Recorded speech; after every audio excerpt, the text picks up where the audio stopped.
कि जितनी जिसकी भागीदारी उतनी मिले हिस्सेदारी। तो सबसे ऐतिहासिक कार्य किया नीतीश जी और तेजस्वी जी ने कि हर जाति का सर्वे कराया। जिन लोगों का आरक्षण बढ़ा है, हर तबके में खुशी की लहर है। ये तेजस्वी यादव का जब अलायंस हुआ नीतीश जी से, तो प्रथम इनका यही मांग था कि जातीय सर्वेक्षण, जातीय गणना हो।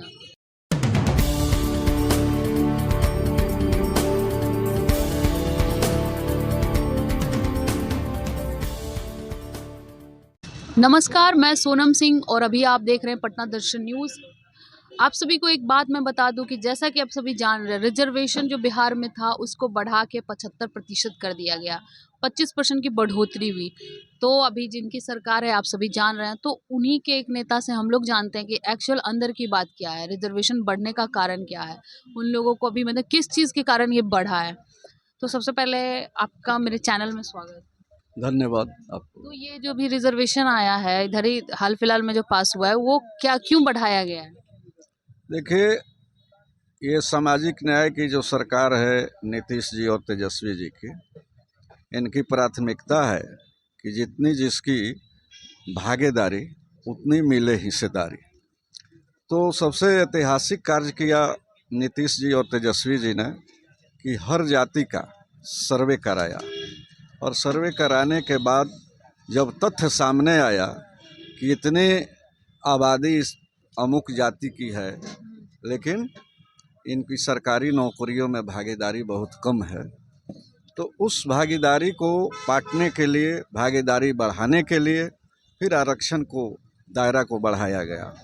इसलिए पूरे बिहार की जनता में जिन लोगों का आरक्षण बढ़ा है, हर तबके में खुशी की लहर है। लेकिन एक चीज इसी पे बढ़ा है, तो जो लोग कम वाले हैं तो उनके साथ तो कहीं ना कहीं अन्याय ही हुआ ना। 15 वालों को 10 मिला। उनके बारे में जो आपका कहना है, उनको भी कहीं कोई मरमरी नहीं है, कोई प्रॉब्लम नहीं है। ऐसा रहता तो कहीं ना कहीं कुछ होता, क्योंकि वो 15 हैं, उनको भी 10 दिया गया है। हम 85 हैं, अभी हमको 75 मिला है। तो मिला जुला कर हम लोग उन लोग के साथ भी अन्याय नहीं किए हैं, ना मेरी सरकार अन्याय कर रही है। मतलब कि ये लग रहा है कि कहीं कोर्ट इस पे रोक ना लगा दे, ऐसा भी हो सकता है। ये नहीं, राज्यपाल जी का यहाँ अधिसूचना जारी हो गया और कोर्ट को रोक लगाने का उम्मीद इसलिए नहीं है। ऐसे तो न्यायालय के बारे में हम लोग टीका टिप्पणी नहीं करेंगे कि सर्वेक्षण करा करके, जातीय सर्वेक्षण करा करके अन्य स्टेट में कोर्ट ने कहीं कहीं रोक लगाया है, तो वहाँ जातीय सर्वेक्षण नहीं हुआ था। लेकिन नीतीश जी और तेजस्वी जी ने बहुत ऐतिहासिक कार्य किया कि पहले जातीय सर्वेक्षण कराया। इसलिए हम लोगों को उम्मीद नहीं है कि कहीं कोर्ट में यह रोक लगेगा। चलिए, कोर्ट में रोक नहीं लगेगा तो अब लोगों का जो प्रतिक्रिया है, मतलब आरजेडी के जो भी सपोर्टर हैं या फिर जिनको ये मिला है ओबीसी वाले को, तो ओबीसी वाले तो काफी खुश होंगे। और तो ये जो विधानसभा में अभी चल रहा होगा, जब इस पे बहस चल रहा है, तो क्या नॉर्मल जिनको रिजर्वेशन नहीं दिया गया वो सपोर्ट कर रहे थे इसको?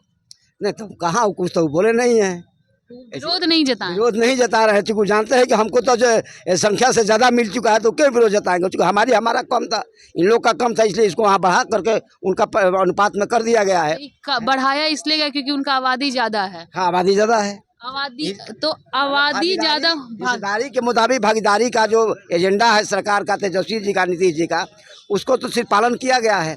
और उनकी जो हिस्सेदारी थी तो उनको मिल ही गया है। उस पर तो हम लोगों को कोई अपेक्षा है नहीं, तो हम और ये लोगों पर उनका अपेक्षा कैसे रहेगा? मतलब कि ये कोई ऐसा मामला नहीं है। जितनी हिस्सेदारी उतनी भागीदारी कहा जा रहा है अभी इस चीज़ पे, तो जाहिर सी बात है कि जब जातीय जनगणना हुआ तो उन लोगों का संख्या ज़्यादा में आया, 15% आया। तो जब 15% इन लोगों को बढ़ा दिया गया है जितनी हिस्सेदारी भागीदारी के थॉट से, तो और क्या कहिएगा? विधानसभा में जब बहस चल रहा था तो सब मतलब ये बिल लेके कौन आया, बताया कौन इस चीज़ को कि होना चाहिए? तो सरकार ने ही ना बिल पेश किया, मतलब आरजेडी की तरफ से बिल आया, दोनों की तरफ से, दोनों मिला करके।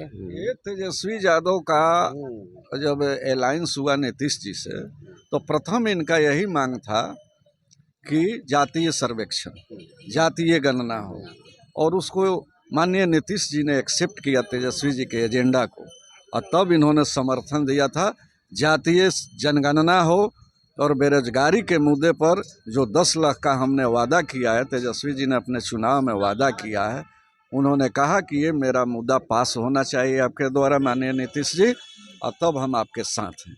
तो बेरोजगारों को नौकरी मिली है लगभग 5 लाख का ही एजेंडा पर, मतलब कि हमारे नेता तेजस्वी जी मतलब आगे बढ़ते जा रहे हैं, मतलब जो उन्होंने वादा किया था। लग रहा है कि चुनाव आएगा तो 10 लाख पूरा कर पाएंगे।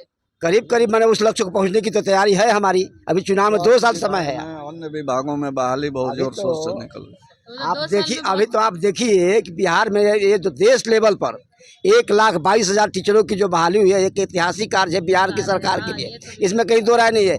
आपके बिहार से बाहर के सिर्फ उत्तर प्रदेश के 14,000, 28,000 में सिर्फ 14,000 छात्र छात्राएं हैं यूपी उत्तर प्रदेश के।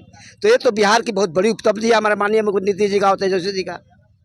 ये तो चल रहा है बिहार। तो ये आप लोग जब रहते हैं सदन में या फिर जब बात आती है नीतीश कुमार और तेजस्वी जी का, तो इन दोनों में मतलब एक होता है ना कि नीतीश जी को तजुर्बा ज़्यादा है, कोई शक नहीं है, बुजुर्ग भी हैं, तो दोनों में मतलब अच्छा आइडिया, अच्छा विचार कौन रख पाते हैं कोई भी चीज़ को लेकर? जैसे आरक्षण हो गया, कोई भी बिल आता है तो सबसे ज़्यादा अच्छा कौन बताते हैं?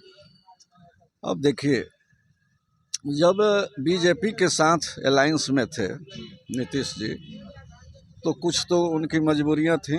उन लोगों का एजेंडा दूसरा है। आरएसएस के एजेंडा पर बीजेपी के लोग चलते हैं। आरएसएस का एजेंडा है कि मनुस्मृति लागू कर दो, संविधान को नष्ट कर दो, खत्म कर दो। तो सरकार चलाने के लिए उस समय उनकी मजबूरियां थी बीजेपी के साथ। लेकिन जब प्योर सामाजिक न्याय के मसीहा लालू यादव के साथ जब आए तो 100% प्रो आरक्षण हुए, प्रो रिजर्वेशन हुए और प्रो सोशल जस्टिस हुए नीतीश जी।